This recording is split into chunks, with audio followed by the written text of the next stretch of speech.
আমাদের টিম মেম্বারদের সাথে দেখা হয়ে গেছে। আমরা ছাত্র দল গাইস, আমরা দৈনিক। ও হলো সাইম ভাই, মাদ্রাসার ছাত্র, ঠিক আছে। আর হলো আবু সুফিয়ান পাগলা, জামাত ইসলাম জিন্দাবাদ। আর আমাদের সদস্যের সাথে দেখা হয়ে গেছে।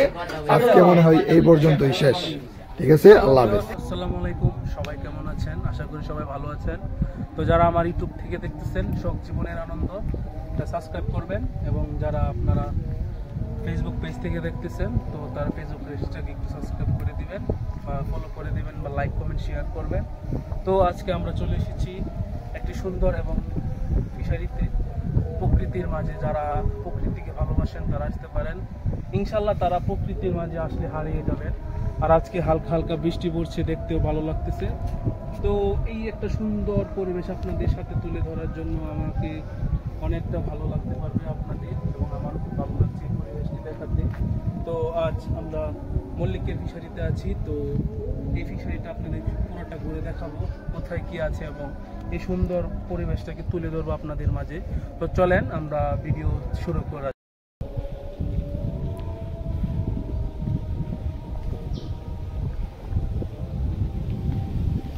দেখেন এই ফিশারিতে সে একটি চমৎকার জিনিস দেখাই। তো দেখেন এখানে কাঁঠাল। তো বর্তমানে কিন্তু কাঁঠালের সিজন চলে গেছে আমাদের এখানে। তো এখানে দেখেন একটা গাছে প্রচুর পরিমাণে কাঁঠাল ধরে আছে। 1টা 2টা 3টা 4টা 5টা 6টা 7টা 8টা 9টা 10টা 11 12 13, উপর আছে 14 15টার মতো, প্লাস মাইনাস হবে না, 15 না, ওইখানে আর আছে। তো প্রচুর পরিমাণে কাঁঠাল আছে এখানে, দেখতে পাচ্ছেন। মানে এটা মনে হয় 12 মাসি গাছ যতটুকু সম্ভব। কাঁঠালটার স্বাদ কিরকম আমরা বলতে পারবো না আপনাদের, কারণ কাঁঠালগুলো একদম ছোট। কিন্তু বিশেষত্ব হচ্ছে এখন আমাদের কাঁঠালের সিজন সম্পূর্ণ চলে গেছে, তো এখানে এখনো কাঁঠাল হচ্ছে।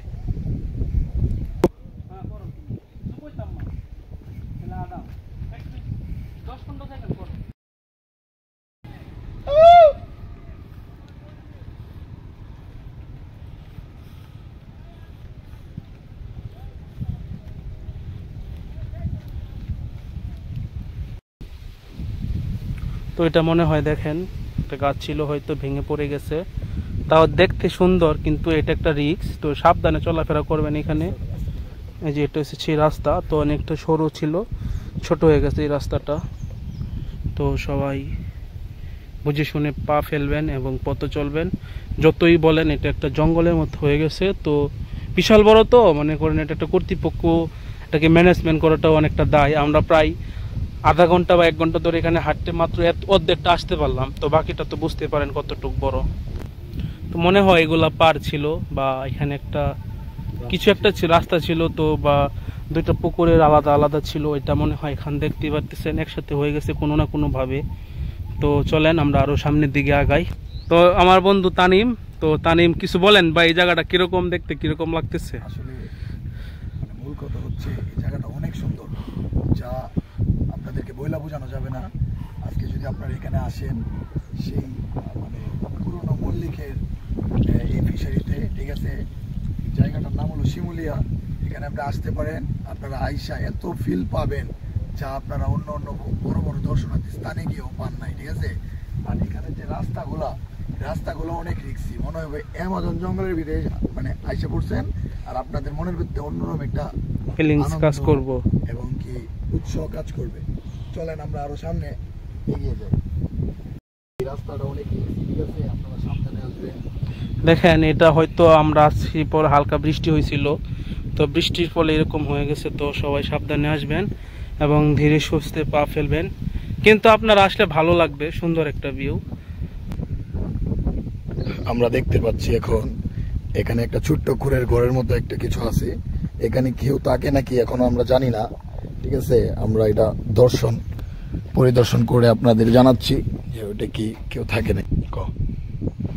তো হ্যালো ভিউয়ার্স, তো আপনাদেরকে যে আকর্ষণ ছিল এই করে করে কি হয় এটা আমরাও কিছু জানি না, এটা কি হয়। তো আমার মনে হয় যতটুকু সম্ভব, এরিয়াটা অনেক বড়। তো ধরেন আমরা এই পর্যন্ত এই ফিশারির হাফ অতিক্রম করেছি, তো বাকি আরো হাফ রয়েছে। তো আপনারা যারা একটু ক্লান্ত বা পরিশ্রান্ত হয়ে যাবেন হাঁটতে হাঁটতে, বা ক্লান্ত লাগবেই, ঘুরতে হলে এনার্জি লাগবে, এনার্জি হইতে হলে একটু রেস্ট নিতে হবে, ব্যাটারিকে চার্জ দিতে হবে, রিচার্জ করতে হবে। তো এখানে বসে 5-10 মিনিট জিরাইতে পারেন। তো এটা তারা কিসের জন্য বানাইছে আমরা জানি না, তো আমরা এটাকে কাজে লাগাতে পারি আমাদের নিজের মতো ব্যক্তিগত ভাবে। তো যার যার ইচ্ছা।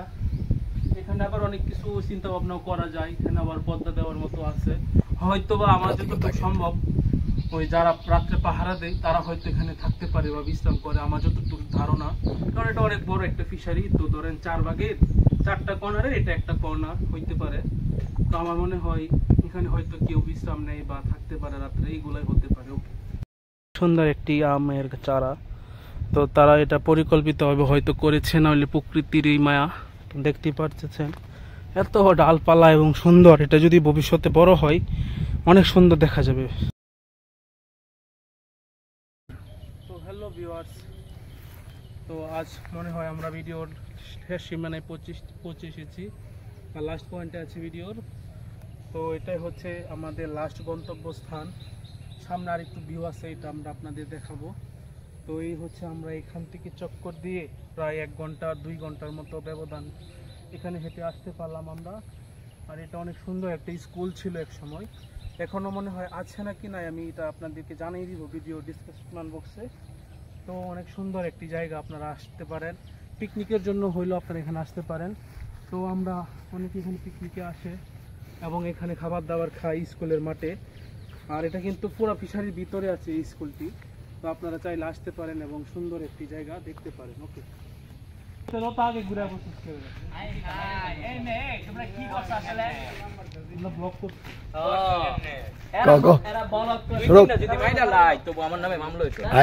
আমাদের টিম মেম্বারদের সাথে দেখা হয়ে গেছে আমাদের, ঠিক আছে, ওদেরকে আমরা হারিয়ে ফেলছিলাম, অনেকক্ষণ পরে আমাদের দেখা হয়েছে। হ্যাঁ, আমাদের আজকের ব্লগ মনে হয় এই পর্যন্তই সমাপ্তি হবে, ঠিক আছে। আমরা ছাত্র দল গাইস, আমরা দৈনিক। ও হলো সাইম ভাই, মাদ্রাসার ছাত্র, ঠিক আছে। আর হলো আবু সুফিয়ান পাগলা, জামাত ইসলাম জিন্দাবাদ। আর আমাদের সদস্যের সাথে দেখা হয়ে গেছে। আজকে মনে হয় এই পর্যন্তই শেষ।